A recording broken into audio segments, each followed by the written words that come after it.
In Paso Loutre, the marshes are covered in crude. The sight is sickening. So is the smell. There's little sound, no sign of life. We reached the marshes on airboats, accompanied by Louisiana's Governor Bobby Jindal and Billy Nungesser, president of Plaquemines Parish. BP hazmat crews working on beaches, but I mean, why aren't there hazmat crews here right now? They don't have a plan. They told us they did, just like they told us it wasn't going to come in here. Usually you'd pull in here the fish, the minnows, a trout would be running behind a minnow. Action all over. It's dead. Look, there's not a bug, there's not a squirrel, there's not a fly, there's nothing. And there's no one cleaning it up. Why isn't somebody cleaning this up now? Well, that's a great question. Again, you know, Billy presented his plan yesterday, and he's basically said he hasn't been able to get a response. He's basically said to BP and the Coast Guard, in 24 hours, if you don't approve my plan, I'm going to implement it anyway. The federal government says that they've got a boot to the neck of BP. Do you see that here? No. No, you know, they keep talking about the thousands of people they have, and they do have 1,000 people eating in the tent there in Venice. Why aren't they out here cleaning up? Do you see any boats out here?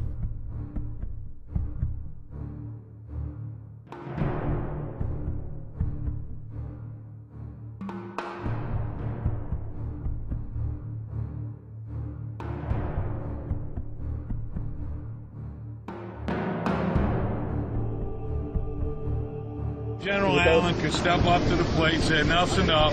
I'm putting Joe Blow in charge, and he's going to have somebody over each parish that can make the decision. We're going to get him the boom. We're going to go ahead and say, let's pump every Barry Island, and we are going to do everything physically possible to keep this all from coming to shore. When I got in the helicopter the first time with Stanton, head of New Orleans, and he said, oh, don't worry, Mr. President, we're going to help you clean up. I turned to him and said, land this chopper. There is no cleanup in South Louisiana. You either prevent it from getting or we're dead.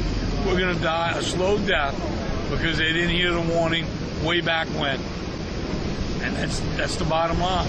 There is no leadership. When I got this number 7 excuse, we don't have enough money. This will take 1/3 of the budget for the whole cleanup. You can't do it in 6 months.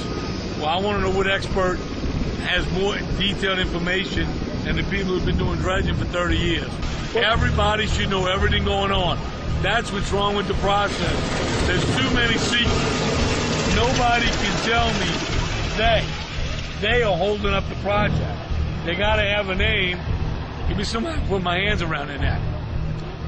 What would you tell your people in your parish right now? We try. We try, but we got a brick wall in front of us. If they would have said, Billy, do what you need to do, and we'll support you. That's what the United States is supposed to do. We would have had a Barry Island pump by now, because I'd have put every marsh buggy, every barge with a bucket on it. We'd have built a Barry Island. Trees would be growing by now. I guarantee you. We'd have protected it, and we'd have had 89% of us all outside, not in the marsh. It's going to cost 50 times what we estimated it would have spent. But what the hell is an emergency permit if they got to tear it? We spent 2 weeks putting it together. Something stinks. They were told to hold that permit up for some reason. Colonel Lee worked too hard to help us. He was excited for the first 2 weeks. When he walked into that airport on Monday evening, there was a different man. He didn't even look me in the eye. Well, we got a lot of things to look at. Well, what? A lot of procedures. Well, what are those procedures? Well, a lot of them. That is bullshit. That is a cop-out and excuse. And we paying for that. We paying for it with their salaries, and we paying for it with the marshes and the wildlife in this state. And for that, it's criminal. They ought to go to jail. It's that bad. Anybody that stays in the way of doing everything physically possible, we should be throwing a kitchen sink at this place. What do you mean we don't go out in the afternoon to deploy boom? My guys were out there with flashlights last night. You know what? There's nobody in charge that has any passion for doing the right thing. It's a job to them. Guy at BP met me going through it. I'm going home for the weekend. I'm like, Greg, I didn't even know it was the weekend. Glad you could go home for the weekend. Absolutely ridiculous. I'm asking why you don't take control of the whole operation. Again, maybe I'm just not being, over the course of several weeks, have been clear on this. It is their responsibility. They have the legal responsibility and the technical expertise to plug the hole. They're responsible, and we are overseeing to ensure that what they're doing is what needs to be done. But if they're not getting the job done, does the government just stand there as a spectator and hope for the best? Chip, there's nothing that would denote that the federal government has stood there and hoped for the best. What are you asking them? BP is not accomplishing the task. Why doesn't the federal government come in and take over and get the job done? You can't do that from a private company. The information, first of all, the pilot. AIG what to do. Pardon? You took over AIG. Well, Why is the Coast Guard being co-opted with BP officials and threatening the arrest of journalists for trying to take pictures? I'd have to look at the story. This video was shot by the local parish government in South Pass.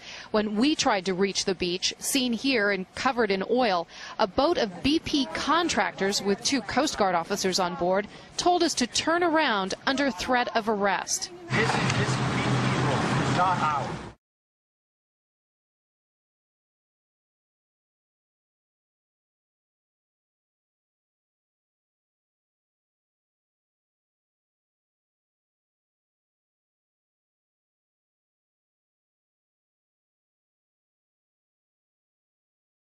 If any of you are thinking of coming to the United States, I would suggest that you heed the warning in the following song.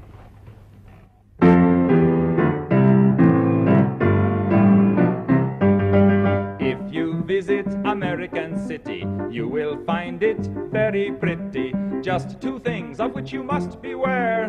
Don't drink the water and don't breathe the air. Pollution, pollution, we got smog and sewage and mud. Turn on your tap and get hot and cold running crud.